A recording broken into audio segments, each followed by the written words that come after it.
He's fairly similar to Iowa. Maybe a little faster than there, but not by a whole bunch. But it seems like the way you drive the car is kind of the in-betweener, right? So you use a fair amount of brake, but it's not quite a short track, right? So you got some speed in it. Iowa was a good run for us, different rules package there. So, I mean, we weren't real good here last year, so we're trying a lot of different things. So I don't know if it's a great reference to what it is at the typical mile and a half, but we can probably get some direction. Back in 2008, I think this was the first track you ever ran that was more than a mile. What do you remember about having to learn how to drive this place, given that it has some short track characteristics?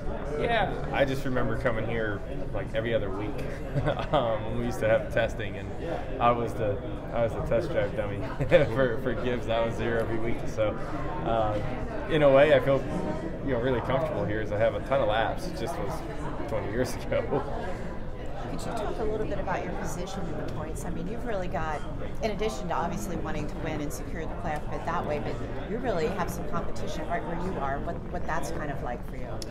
Yeah, it's not really the most fun position. We really want to lock ourselves in so you can start focusing on how do you win the championship. Right now we're focused on getting in, so not exactly the place we want to be, but still got time, and obviously we're in right now, which is a little closer than we'd like to be. And with the mix of races coming up, you could have a surprise winner in there, or something could change it up a lot. So we just got to be able to move ourselves up in points more. We got to have some solid runs, and if we can win, great. Is this where you being a veteran and a champion really comes in and is helpful? Are you able to kind of keep things chill and you're not panicking? It definitely helps. Yeah, it definitely helps that to me, we're kind of in playoff mode already, because typically you're do or die, right, for 10 weeks. We're kind of already there with this amount of time left. So, like I said, I wish at this point we were locked in, but we also are a team that knows how to handle that pressure and know how to be there. And a lot of times we get better throughout the playoffs. So, just got to get ourselves there first. And in the stage era, no one has ever pointed their way in by more than, if they're down by more than 3, they've never pointed their way in. They've had to win. So does that give you more confidence now that you're back in the top 16, knowing that it seems almost impossible to point your way in if you're already at a deficit now? Oh, no, I don't think that's quite the case. Yeah, I don't know if that matters. I mean, I get stats and all that, but every year is different. more times than not, things can change.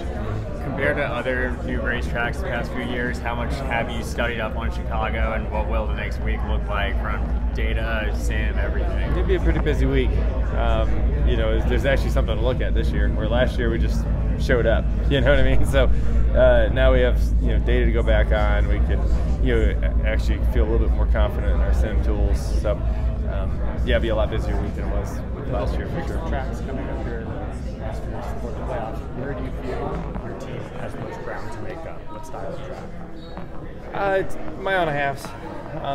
The faster tracks is where we've been off probably the most. The short tracks have been our strength, where we can win on short tracks. We just got to get a little quicker on the mile and a half. Road courses are probably somewhere in between, I think. Every road course is so different. It's hard to rank your road course program, because some tracks are smooth, some are bumpy, some are fast, some are slow, some have a lot of tire wears. It's just really hard to figure out where you are in those. This is Custom Patch Hats. But what makes us custom? Well, that actually begins with you. We're just bringing your unique vision to life. No knockoffs, no lookalikes. Your design is one of a kind. We know hats, we know design, and we know quality. The proof? It's in our production. Hand-stitched with precision and care, with brands you know and trust. A one-of-a-kind patch deserves a one-of-a-kind treatment, all the way to your doorstep. It's how we keep it custom. Trenton Worsham with FrontStretch.com. Come back for more great racing videos. And if you like us, don't forget to hit the subscribe button.